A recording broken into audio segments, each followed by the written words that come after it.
The notification didn't just pop up on my screen. It performed a tactical strike on my common sense.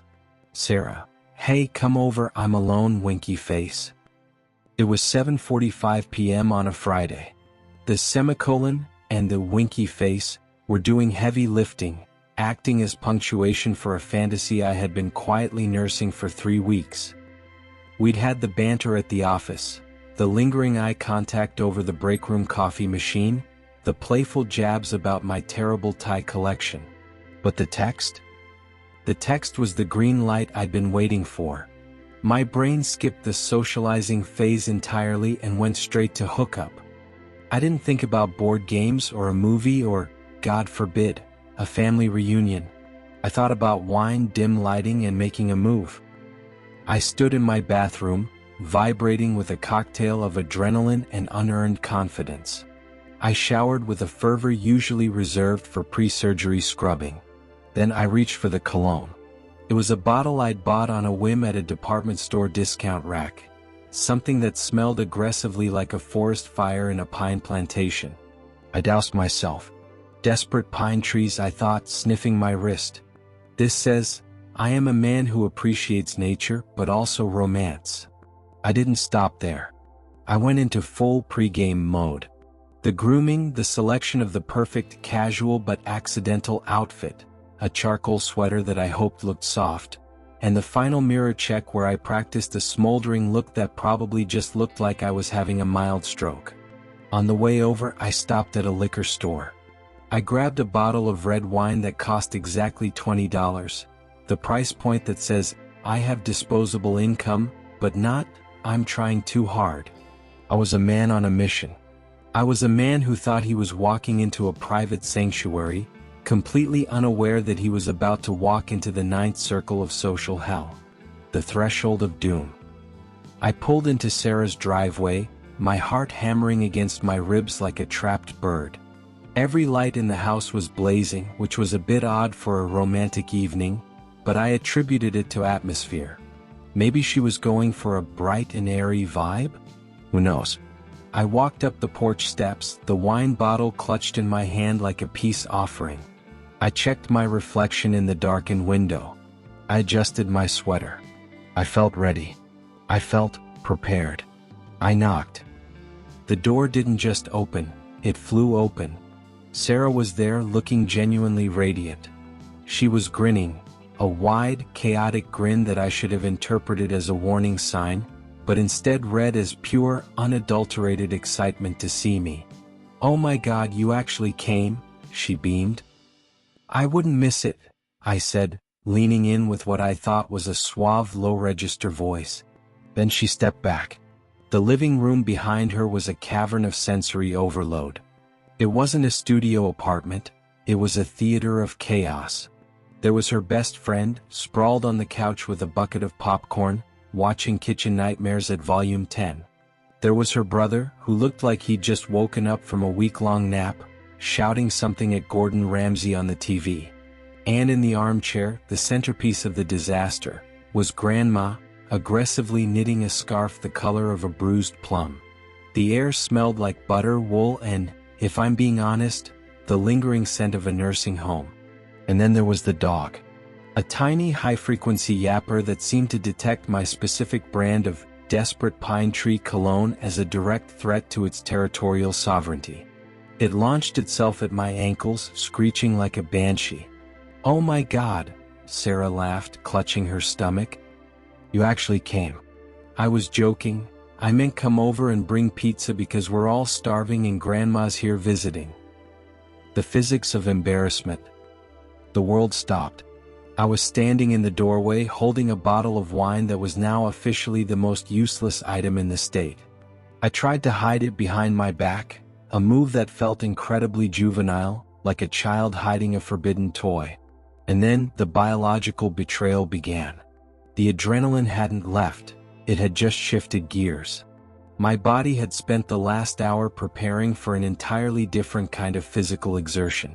When the shock of the reality, the popcorn, the knitting, the brother yelling about risotto, slammed into me, my nervous system decided to execute a weird, involuntary survival response.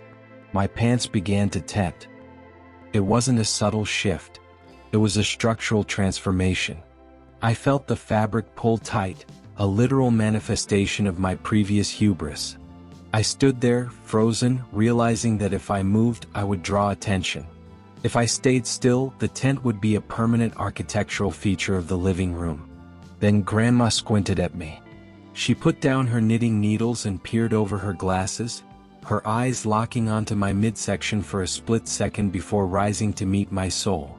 "Young man," she rasped, her voice cutting through the sound of Gordon Ramsay screaming about raw scallops. "Where's the pizza? Sarah said you'd bring some." I didn't even have time to panic. I just acted. I pulled my phone out with trembling fingers, my other hand still clutching the wine behind my back like a shameful secret. Sure," I croaked. I'll get that sorted." The pizza of penance. My thumb hovered over the delivery app like it was a detonator. I was sweating through my shirt, the expensive charcoal sweater now feeling like a wool kiln. "Pepperoni," Grandma commanded from her throne of yarn. "And make sure the crust is thin. These thick crusts, they're just bread with a hobby." I tapped the screen. My fingers were slick with nervous perspiration, causing me to accidentally toggle "extra garlic dip" 16 times. I didn't care. I didn't care if I had to pay for a gallon of garlic butter. I just needed to sit down, and I needed to do it without turning into a public spectacle. "So," the brother said, not looking away from the TV, where Gordon Ramsay was currently dissecting a soggy scallop. "You're the guy from work? The one Sarah talks about?" The silence that followed was heavy enough to crush a small car. Sarah's face turned a shade of pink that perfectly matched the throw pillows. Yeah, I managed, finally hitting order. I saw my escape. The only available seat was a hard-backed wooden chair near the dining table, a good 6 feet away from the couch. Perfect. I moved with the speed of a gazelle, keeping my arms crossed over my midsection to hide the tenting disaster, which, mercifully, was beginning to deflate under the sheer weight of my social anxiety. I sat. I sighed. I realized I was still clutching the wine. "Oh, the wine," Sarah said, finally remembering it. She trotted over, took the bottle, and set it on the table. "You guys want some? Or are we just going to suffer through this show?" "It's not suffering," the brother scoffed. "It's education. Look at that risotto. It's glue, Sarah. Glue." I spent the next 20 minutes in a state of purgatory. Every time the dog sniffed my shoes, I jerked my feet back. Every time Grandma looked at me, I nodded like a bobblehead. I tried to make small talk, but my brain was currently processing nothing but the phrase, "I was joking. I meant come over and bring pizza." When the delivery guy finally knocked, it felt like a tactical extraction team had arrived. I paid. I tipped him an amount that would have made a reasonable man weep, and I carried the boxes in like a savior bearing gold. "Here," I said, sliding the greasy cardboard onto the coffee table. "Good boy," Grandma murmured, already reaching for a slice. We ate. The silence was punctuated only by the sound of chewing and Gordon Ramsay screaming, "It's raw," at someone on the screen. It was surreal. I was sitting there, a grown man in a charcoal sweater that smelled like a pine forest, eating pepperoni pizza with a stranger's family while feeling like a complete imposter. Sarah caught my eye. She smirked. "Still think it was a romantic night?" She whispered, leaning over. "I think," I whispered back, "that I have never been more humbled in my life." She laughed, a genuine, honest laugh, and for a split second the tension broke. But then the brother looked up, pizza grease on his chin, and stared right through me. "So, you work in accounting, huh? You guys ever actually do anything?" I stood up. I couldn't take it anymore. My fight or flight response had been stuck on flight for 45 minutes, and it was finally time to go. The great escape. The brother's question about my accounting career hung in the air like smoke. He wasn't even looking at me. He was looking at a slice of pepperoni, waiting for me to justify my existence while he digested his.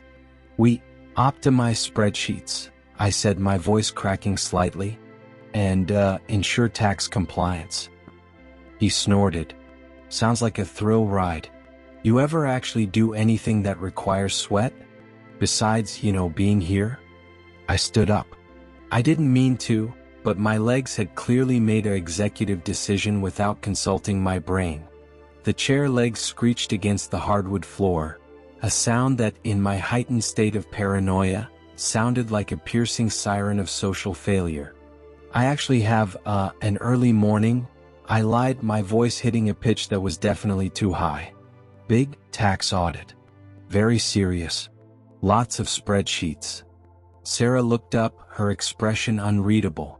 Was she pitying me? Was she entertained? It was hard to tell through the fog of my own humiliation. Oh, you're leaving already? She asked. It sounded less like a plea and more like an observation of a sinking ship. Yeah, gotta go. Big day, I said, backing away toward the door. I grabbed my coat. I didn't grab the wine, of course. That was a casualty of war now. I just wanted to be outside. I wanted the cold, indifferent air of a Friday night to cleanse me of the smell of pepperoni and the shame of my tenting incident. Nice meeting you, Grandma. I chirped, not looking back. I hit the front door, scrambled onto the porch, and practically leaped down the steps.